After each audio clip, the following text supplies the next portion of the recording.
एक तरफ बिल्डर की मनमानी और दूसरी तरफ खरीदारों की परेशानी, और यही गाथा दिखाने के लिए फ़िलहाल हम यहाँ पहुँचे हैं ग्रेटर नोएडा में, जहाँ पे सुपरटेक का जो ये पूरा प्रोजेक्ट है जार, उस पर अब ग्रेटर नोएडा प्राधिकरण ने नोटिस भेजा है और कहा है कि इसमें से कई सारे फ्लैट हम सील करेंगे, आप 30 दिनों के भीतर जवाब दीजिए।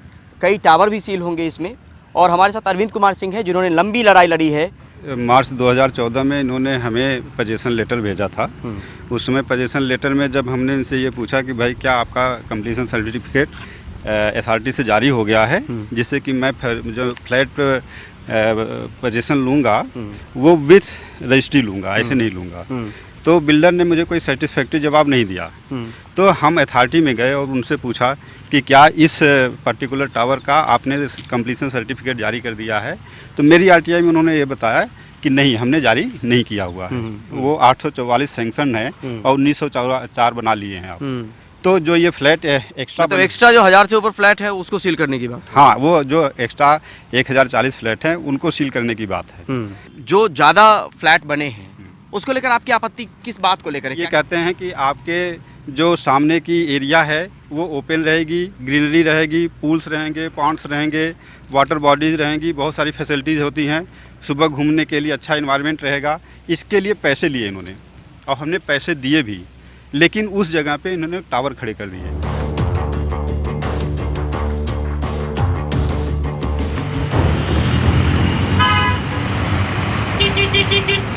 ग्रेटर नोएडा के बाद अब हम ग्रेटर नोएडा वेस्ट में है, जिसको नोएडा एक्सटेंशन भी कहते हैं। गौर सिटी है हमारे पीछे में। एक साल के अंदर अंदर यहाँ फर्स्ट एवेन्यू के अंदर 8 चोरियाँ हुई हैं। उसके बाद इसी 16 के अंदर में 5 चोरियाँ हुई हैं। और उस चोरी का रीज़न मेन ये था कि इनके सिक्योरिटी के जो 3 लेयर सिक्योरिटी कहते हैं, फर्स्ट लेयर सिक्योरिटी आपका गेट पे, second layer security guard, third CCTV camera ठीक से काम नहीं कर रहे थे। इट वाज ओनली 50 टू, और ये वादा में था कि सीसीटीवी कैमरा। हाँ जी बिल्कुल, 3 level security, 3 security was in the promises.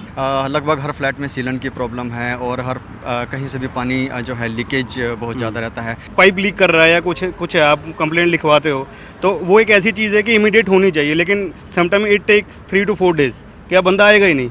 Park को लेकर बात हो रही थी, घास को लेकर बात हो रही थी, आप शिकायत भी दर्ज करवा दी। किस तरह की घास है वहाँ पर? वहाँ का कारपेट बिछा हुआ, प्लास्टिक कारपेट। अच्छा। और जबकि नेचुरल घास होनी चाहिए, क्योंकि हम सीनियर सिटीजन हैं, हम घूमते हैं डेली जो है मॉर्निंग में, तो उसके ऊपर घूम ही नहीं सकते। प्लास्टिक है वो, प्लास्टिक घास है, आर्टिफिशियल घास है। एक तो इन्होंने जो कहा था कि मास्टर बेडरूम के लिए they will give the wooden flooring, लेकिन वुडन कलर करके it is tiles, they put the tiles. हमारे साथ एक सज्जन और हैं, रह तो रहे हैं लेकिन यहाँ पे रजिस्ट्री नहीं हो पा रही है इनकी। जी, मैं आपके माध्यम से एक बहुत ही इम्पोर्टेंट मुद्दा उठाना चाहूँगा। वो ये है कि यहाँ पे रेजिडेंट्स ने बिल्डर को 6-6, 8-8 महीने पहले से स्टाम्प ड्यूटी का अमाउंट पे करके बैठे हुए हैं। बिल्डर कंप्लीशन सर्टिफिकेट ऑब्टेन नहीं कर पा रहा है और रजिस्ट्री नहीं हो रही है।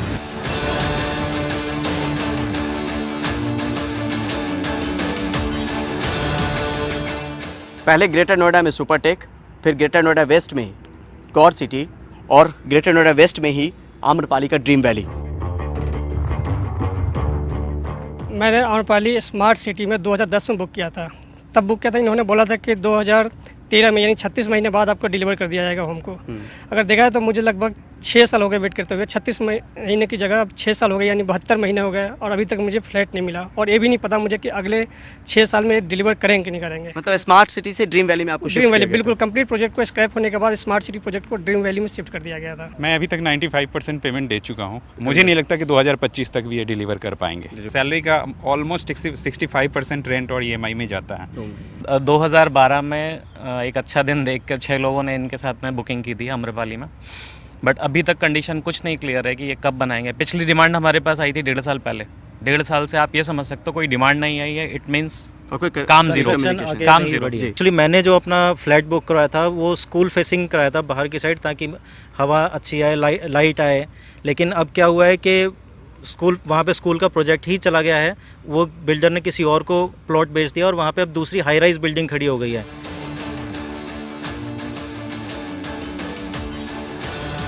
अब एक बार फिर से हम आम्रपाली के दूसरे प्रोजेक्ट में हैं और सेंचुरियन पार्क, जिसको कहा जाता है ग्रेटर नोएडा वेस्ट में, नोएडा एक्सटेंशन भी कह सकते हैं। और यहाँ पे आप देख सकते हैं कि कंस्ट्रक्शन को लेके जो खरीदार हैं वो कह रहे हैं कि करीब 8-9 महीने से काम बिल्कुल ठप पड़ा हुआ है। बिल्कुल ऐसी ही स्थिति थी जब 8-9 महीने पहले आए। मैंने 2010 को आम्रपल्ली सेंचुरी पार्क टेरेस होम में घर बुक कराया था।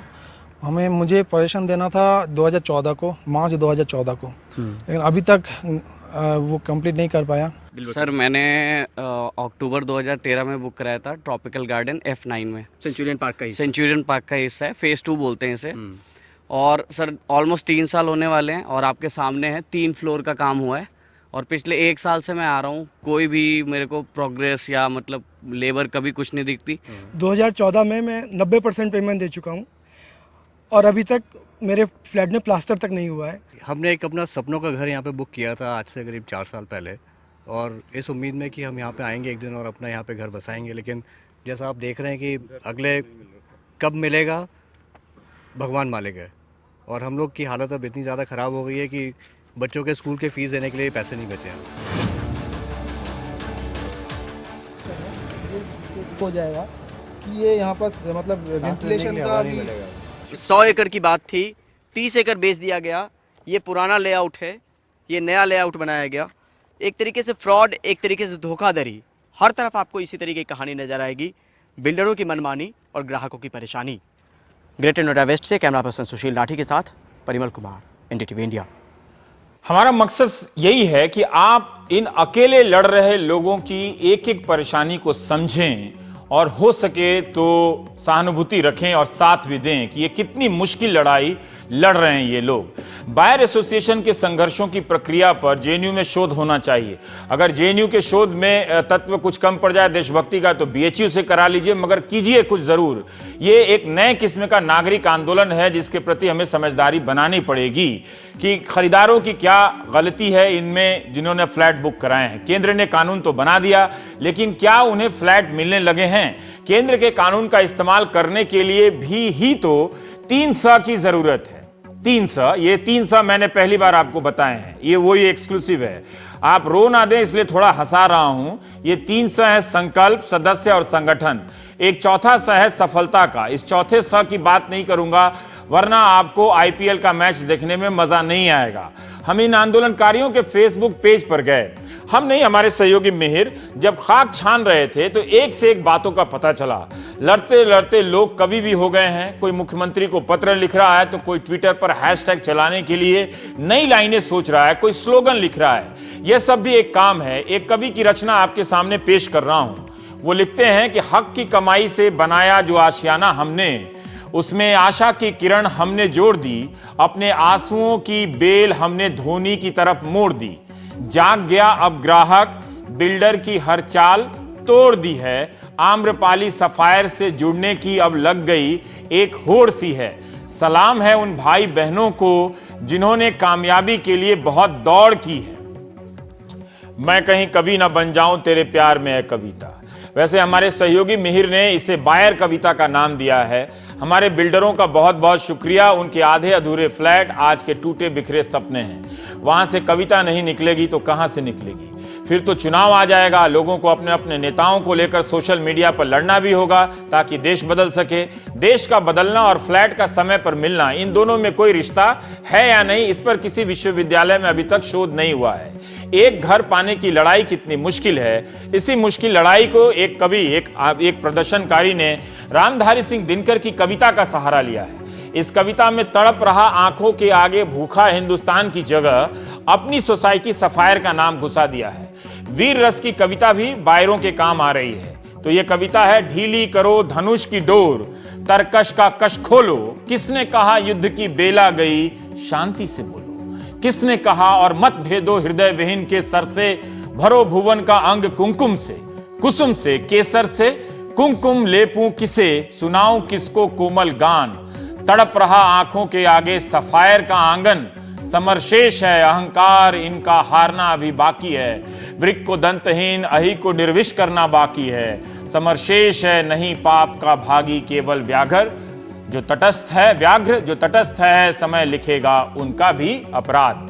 फेसबुक से पता चलता है कि इसे पोस्ट किया है मनोज शर्मा ने। मनोज ने इसे हैशटैग घर बचाओ अखिलेश के तहत पोस्ट किया है। चिंता मत कीजिए, हिंदी का इम्तिहान नहीं हो रहा है प्राइम टाइम में। मिताली उपाध्याय शर्मा ने उत्तर प्रदेश के मुख्यमंत्री को एक पत्र लिखा है। इस पत्र को ना लिखने वाले लोग शेयर कर रहे हैं। मिताली अग्रलिखित पंक्तियों में कहती हैं कि आदरणीय अखिलेश यादव जी, कृपया नोएडा के 5 लाख परिवारों के दर्द को महसूस कीजिए। बिल्डर और नोएडा विकास प्राधिकरण एक दूसरे से साठ गांठ कर जनता की खून पसीने की कमाई लूटने में लगे हुए हैं। ग्राहकों का भरपूर शोषण किया जा रहा है। इन सब से तंग आकर मध्यम वर्गीय परिवारों ने इस मुहिम की शुरुआत देश भर में ग्राहकों को उनके अधिकारों के बारे में जागरूक करने के लिए चलाई है। आपसे हमें पूरी उम्मीद है कि आप आम जनता का पैसा लूटने वाले बिल्डरों के खिलाफ तुरंत कार्रवाई करने का आदेश नोएडा विकास प्राधिकरण को देंगे और अपने खून पसीने से कमाई हुई जीवन भर की पूंजी से घर खरीदने वाले ग्राहकों को न्याय दिलाएंगे। भवदिया आपके सूबे की एक नागरिक, प्रार्थी, भवदिया आंदोलनकारी, कवि सब बन गए फ्लैट खरीदने वाले, मगर फ्लैट नहीं मिल रहा है। अच्छा है कि लोगों को मुख्यमंत्री के आदेश पर भरोसा है, वरना लोग ये भी जानते हैं कि उससे भी कुछ नहीं होने वाला। बताइए हम क्या करें, ऐ गमे दिल हम क्या करें। चलिए ब्रेक ले लेते हैं। ब्रेक से पहले एक और कविता पहले सुन लेते हैं। हेमंत विज ने, एक और आंदोलनकारी है, उन्होंने लिखा है, तो इस पंक्तियों में कवि हेमंत कहते हैं, पता नहीं उनकी है या नहीं, तो वो कहते हैं कि आज मैं निशब्द हूं कहने की चाह में, आंदोलन की राह में गरजते नारों से, झूठे इशारों से, बिकती दलीलों से, खोखली अपीलों से, असहिष्णुता की छाप से, आस्तीनों के सांप से, दोगली अभिव्यक्ति से, संगठन की शक्ति से, सच के अभाव से, मानसिकता के ठहराव से, जलती चिंगारी से, विश्वास की लाचारी से, मूक बगीर व्यवस्था से, पूंजीपतियों की सत्ता से, परायों से, अपनों से, दिखाए गए सपनों से, पड़ती दरारों से, टूटती दीवारों से आज मैं स्तब्ध हूं, हाँ मैं निशब्द हूं। कभी तक तो ठीक है, मगर पूंजीपतियों का जिक्र आते ही लगा कि कहीं बायर कम्युनिस्ट न बन जाएं। कम्युनिस्ट नाम सुनते ही आजकल राजनीतिक व्यवस्था घबरा जाती है, लेकिन गंभीरता से सोचिए ये लोग मानसिक रूप से किस हद तक परेशान हैं, इन पर क्या बीत रही है। मेरा मकसद आपको निराश करना नहीं है, सिर्फ इतना बताना है कि इसके बाद भी आप निराश नहीं होंगे तो कब होंगे। ब्रेक ले लीजिए।